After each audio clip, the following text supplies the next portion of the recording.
अस्सलामुअलैकुम दोस्तों, welcome back to another video. दोस्तों, आज की वीडियो के अंदर हम बात करने जा रहे हैं पाकिस्तान और अमेरिका के दरमियान जो वीज़ा पॉलिसी है उसमें तब्दीली हुई है।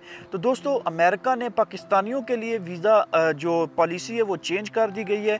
दोनों मुल्कों के अंदर जो भी वीज़ा पॉलिसी होती है वो डिपेंड करती है दोनों मुल्कों के आपस में तल्लुकात के अंदर। पाकिस्तान और अमेरिका के तल्लुकात पिछले कुछ 2-3 सालों में देखे जाएँ तो कुछ अच्छे नज़र नहीं आ रहे थे, स्पेशली जब ट्रंप की हुकूमत आई है तो उसके बाद से हालात जो है वो काफ़ी ज़्यादा ख़राब हो गए थे पाकिस्तान और अमेरिका के दरमियान। तो इन हालात ख़राब होने की वजह से ये चीज़ सामने आई है, जैसा कि ट्रंप वहाँ से ट्वीट कर रहा था कि हम ऐसा करेंगे वैसा करेंगे। फिर पाकिस्तान ने भी जवाब में ट्वीट किया और सबसे बढ़ के जब इमरान खान की हुकूमत आई तो इमरान खान ने ट्रंप को मुँह तोड़ जवाब दिया। उसने बोला कि अगर तुम हमें जो है वो कुछ सुनाओगे तो हम भी रिस्पांस में आपको सुनाएंगे, तो ऐसा कुछ ज़हन में मत रखना। तो यही कुछ टेंशन्स थी दोनों मुल्कों के दरमियान, जिसके हवाले से वीज़ा पॉलिसी को चेंज कर दिया गया है। ये जो गोरे लोग होते हैं ये सिर्फ अपना इंटरेस्ट देखते हैं, जहाँ पे इनको इंटरेस्ट मिलता है वहाँ पे ये लोग जाते हैं। अभी हम लोग ये सोचते हैं कि मोदी के साथ ट्रंप की कितनी जो है वो फ्रेंडशिप है, लेकिन उसने इंडिया के साथ क्या किया है, एक वो लिस्ट होती है जिसके अंदर कुछ कंट्रीज़ को कंपनसेट किया जाता है। वो इंडिया को 5 to 6 जो है वो $5 to 6 बिलियन की उनकी ड्यूटी होती थी, ड्यूटी फ्री उनको इंपोर्ट एक्सपोर्ट की इजाज़त थी इंडिया को।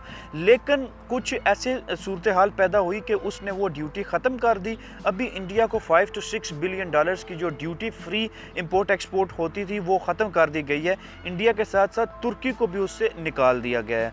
तो दोस्तों, ये सारी गेम होती है इकनॉमिकली और सारी गेम होती है अपने फ़ायदे की, और अमेरिका हमेशा अपना फ़ायदा देगा। तो बात करते हैं वीज़ा पॉलिसी के हवाले से। वीज़ा पॉलिसी क्या चेंज हुई है पाकिस्तान और अमेरिका के दरमियान। तो दोस्तों, पहले वीज़ा होता था पाकिस्तानियों के लिए, जब पाकिस्तानी वहाँ पे जाते थे तो उनको 5 साल का दिया जाता था वीज़ा पे। जो रेजिडेंस कार्ड मिलता था वो 5 साल का होता था।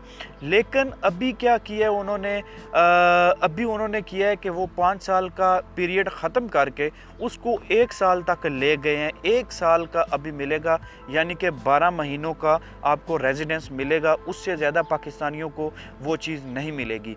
इस चीज़ को करने का मकसद मुझे समझ नहीं आया कि 5 साल से कम करके 1 साल तक क्यों किया गया है। हो सकता है पैसे जो है वो हर साल में रीन्यू करवाने की फ़ीस के मद में इनको ज़्यादा पैसे होंगे या इस तरह।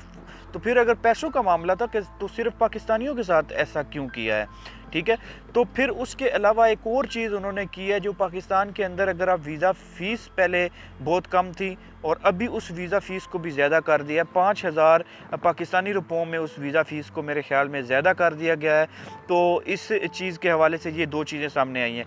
बाकी अगर बात करें विज़िट वीज़ा के हवाले से या टूरिस्ट वीज़ा के हवाले से या बिज़नेस वीज़ा के हवाले से, तो मेरे ख़्याल में उनकी जो है वो कोई चेंजेस नहीं हुई हैं। उसके अलावा B1 वीज़ा है, B2 वीज़ा है, वो जो स्पाउस वीज़ा होते हैं उनके हवाले में कोई चेंजेस नहीं की गई है। ये चेंजेस सिर्फ़ और सिर्फ की गई है आपके जो दूसरे वर्क परमिट आप बोल लीजिए, या आपको जो कॉन्ट्रैक्ट बेसिस पे आप जाते हैं वहाँ पे नेशनैलिटी अप्लाई करते हैं उसको बोल लीजिए। तो पहले तो 5 साल के लिए आपको वहाँ पे वेलकम किया जाता था, कार्ड दिया जाता था, अभी उसको कम करके 12 महीनों तक महदूद कर दिया गया है। तो दोस्तों, ये दोनों मुल्कों के दरमियान जो तनाज़ात चल रहे थे, जो उसकी बातें चल रही थी ट्रंप और इमरान खान के दरमियान, तो उसके नतीजे में ये चीज़ सामने आई है। बाकी देखते हैं आगे वीज़ा पॉलिसी जो पाकिस्तान के लिए या इंडिया के लिए या एशिया मुल्कों के लिए सख्त हो रही है या कमती हो रही है या उसमें कुछ कमी आ रही है। तो अभी मैक्सिकन वाल का भी मसला बना हुआ है। मैक्सिको से कितने इलीगल इमिग्रेंट्स जाते हैं वहाँ पे और वो बेरोज़गार हैं, वो जॉबलेस हैं, उनको पास काम नहीं है करने को। तो ये चीज़ें जब सारी सामने आएंगी तो फिर ऐसी वीज़ा पॉलिसी जो है वो बनाने की ज़रूरत पेश आती है, जो कि दूसरे एशिया के मुल्क हो गए, उन मुल्कों को लेके ऐसी पॉलिसी बनाने की जो है वो ज़रूरत पड़ती है।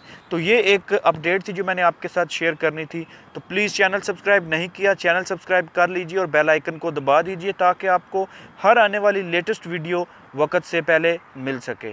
तो अपना बहुत सारा ख्याल रखिए। अल्लाह हाफ़िज़।